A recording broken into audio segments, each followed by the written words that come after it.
Hey guys, Paulo from CongoChops.com here, and this is the second video in a new series of short lessons where we'll be learning some different fills, phrases, and concepts that you can incorporate into your conga playing. So before we get started, make sure you hit like and subscribe, and turn on your notifications for the channel so you can know when our next lesson is up.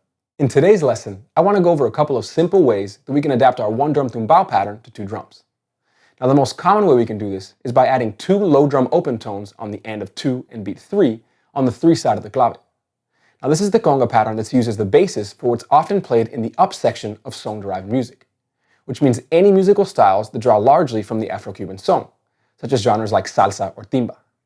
Now, the up section of an arrangement can refer to any louder dynamic section like a coro, a mambo section, or parts of an instrumental solo where the timbal player moves to playing the contracampana and the bongo player moves to playing a handheld cowbell. So let's hear what this conga pattern sounds like as a 2-bar phrase in 2-3 clave.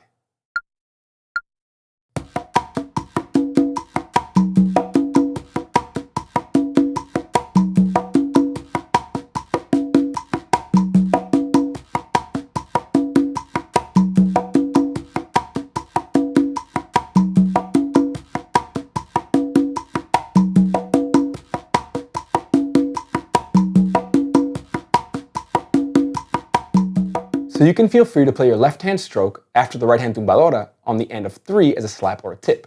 It's really up to you and how you want the pattern to feel. Of course, we can also work on the same groove as a 4-bar phrase by simply playing the tumbadora once every 4 bars. Now, another simple way that we can create a variation on this pattern is by applying some of the concepts for playing our one drum tumbao in clave like we did in the last lesson. So let's hear what it sounds like if we use our modern one drum tumbao from the last lesson as a foundation for this groove. We'll play 3 bars of the modern one drum tumbao, then the same tumbadora pattern we just worked on to create a 4-bar phrase.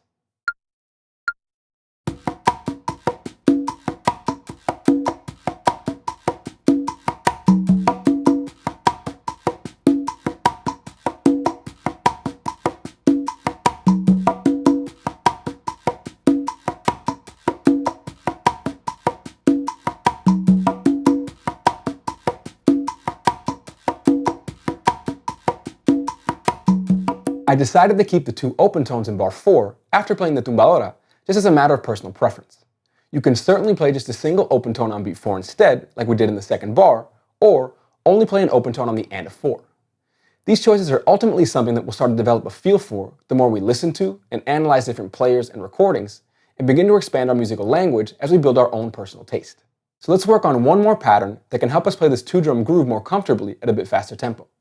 So, to make it a bit easier to get our right hand over to the tumbadora, we can simply shift our right hand slap on beat 2 over to the end of 1.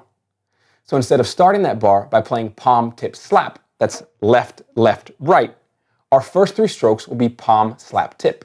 That's left, right, left. Let's hear what that sounds like as a 2-bar phrase in 2-3 clave.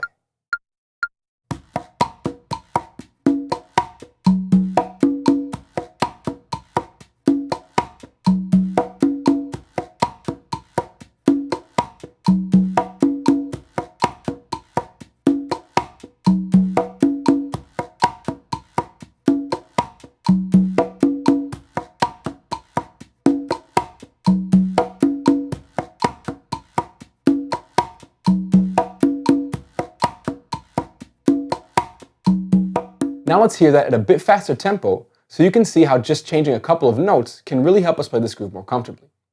And let's work on this over one of our exclusive Conga Chops practice loops.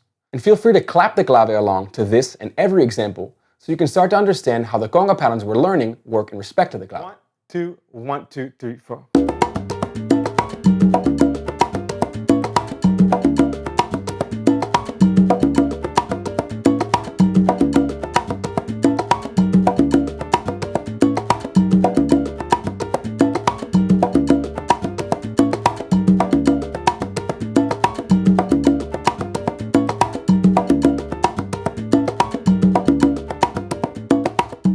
So far in this lesson, we've worked on every pattern exclusively in 2-3 clave. So for this last example, I'm going to play the same exact pattern we just learned, this time in 3-2 clave. We'll play it as a 4-bar phrase, playing our tumbadora once every 4 bars. But this time, the tumbadora open tones will take place in the 3rd bar, which is now the bar that will coincide with the 3 side of the clave.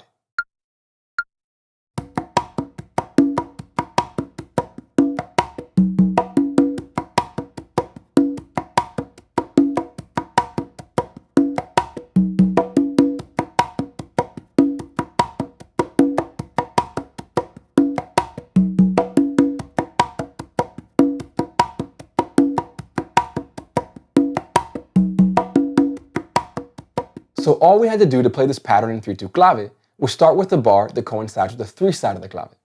And to make that very clear, I made sure to play just one open tone on beat 4 in the first bar to really emphasize which side of the clave we're on.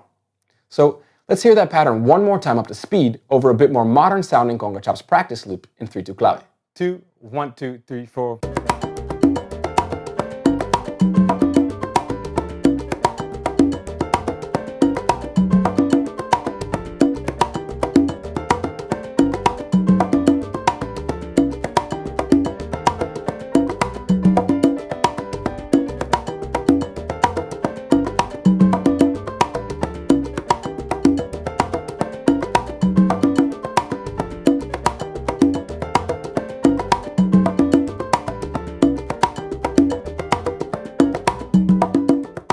So those are just a few common ways we can incorporate a second drum to create a groove that works great in a variety of different musical styles.